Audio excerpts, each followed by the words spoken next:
sahabat Erlangga. Di video kali ini, kita akan membahas jalur rempah pada masa Hindu-Buddha. Yuk simak video ini secara seksama. Sahabat Erlangga, sebelumnya kita sudah membahas mengenai jalur rempah pada masa Praaksara. Pada periode kerajaan Hindu-Buddha, jalur rempah semakin berkembang pesat. Sumber-sumber arkeologis ataupun tulisan menemukan jejak jalur rempah pada 4 kerajaan kuno di Nusantara, yaitu Sriwijaya, Mataram Kuno, Singasari, dan Majapahit. Seperti apa sih peran keempat kerajaan tersebut?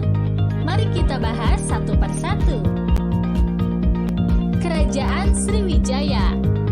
Ada banyak sumber yang menyebutkan kemajuan Sriwijaya dalam pelayaran dan perdagangan di jalur rempah. Sumber-sumber utama berasal dari prasasti, berita Tiongkok, berita Arab, dan catatan para pendeta Tiongkok seperti Ising.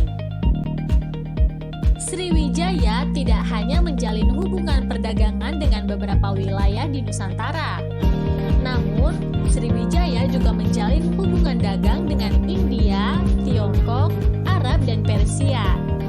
Lancarnya hubungan dagang dengan India, Arab, dan Tiongkok tidak terlepas dari penguasaan atas Selat Malaka. Komoditas utama Sriwijaya adalah kapur barus. Ibnu Hordanbeh melukiskan Maharaja Sriwijaya menguasai pulau-pulau di Lautan Timur dengan hasil negeri berupa kapur barus. Komoditas lain yang dihasilkan dan diperdagangkan oleh Sriwijaya adalah rempah-rempah, besi, timah, perak, dan emas. Kerajaan Mataram Kuno.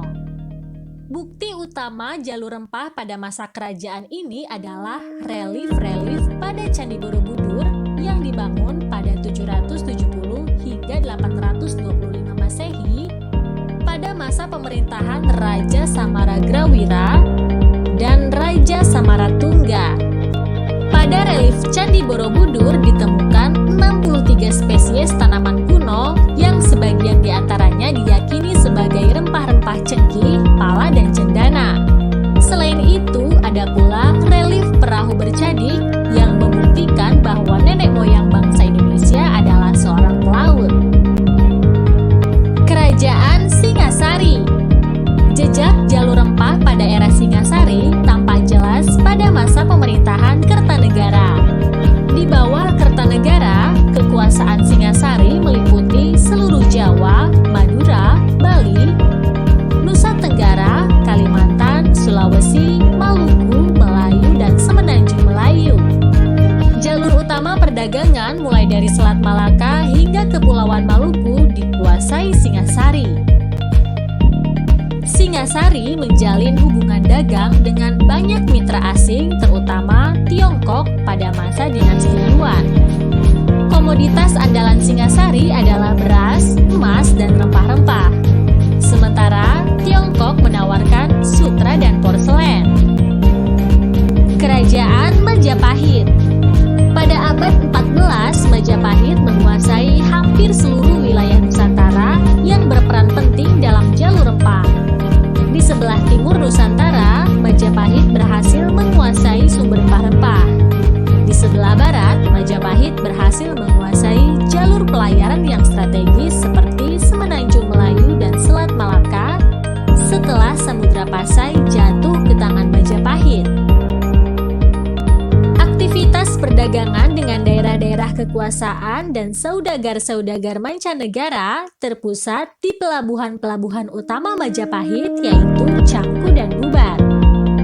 Kedua pelabuhan utama tersebut didukung banyak pelabuhan lain di kota-kota pesisir yang terhubung ke jalur rempah yang sudah terbentuk pada masa-masa sebelumnya. Sekian pembahasan materi kali ini. Sampai jumpa lagi sahabat Erlangga, dan selamat belajar.